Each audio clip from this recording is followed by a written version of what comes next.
Good morning, distinguished guests on the dais, Mishra ji, the distinguished ambassador of His Majesty of Morocco, ladies and gentlemen. I am perhaps the misfit here, but as a citizen, I have led many protests against coal. And when the biodiversity conference was happening, the International Biodiversity Conference was happening, we hung a banner on Charminar protesting coal. And I was a few hours sitting in the police station. I think the government has now have a very proactive policy of making sure I sit in the spotlight and not protesting outside. But my protesting days are over because here we are discussing renewable energy.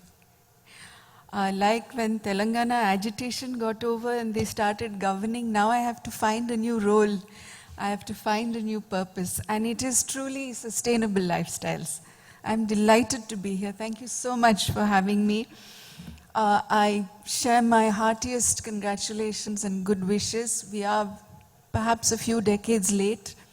When Mr. Al Gore, Vice President of United States, Al Gore, got the Nobel Prize for climate change, he came to India and trained 100 of us on how to explain the dangers of climate change and the challenges that humanity was facing and what are the changes that we would have to adapt and learn to relive.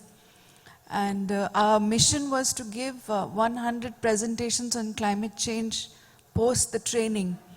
And I was able to speak to many, many chief ministers, many government training programs, many officials across many corporates, NGOs, etc.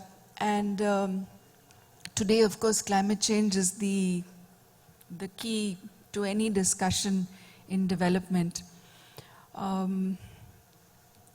It's not just the quality of air and climate change, it's also the planning for the future. We are obligated to the future generations to make sure that they have a planet to inherit. I am a green energy practitioner. I'm still struggling with my sustainable lifestyle, but it's a wonderful journey. While promoting green energies and so many of us working together to do that, there is also the question of human aspiration. Many of the NGOs I know with who work in green energy, they have been providing solutions to rural areas through solar and other green energies. But the minute they can provide a solution, the needs and aspirations of the community grow. And then that source of power becomes obsolete because it can't sustain that new lifestyle. And so this is it has to be a two-way journey. Power is the crux of any civilization, whether it was horses or horsepower, it is the crux of any civilization. Whereas aspirations are never in our control. They keep on growing, they keep on expanding, the needs keep on changing and increasing. And so this is a two-pronged journey we'll have to take in discussing our aspirations and making our citizens more and more aware of what they aspire for and how it's going to impact the planet.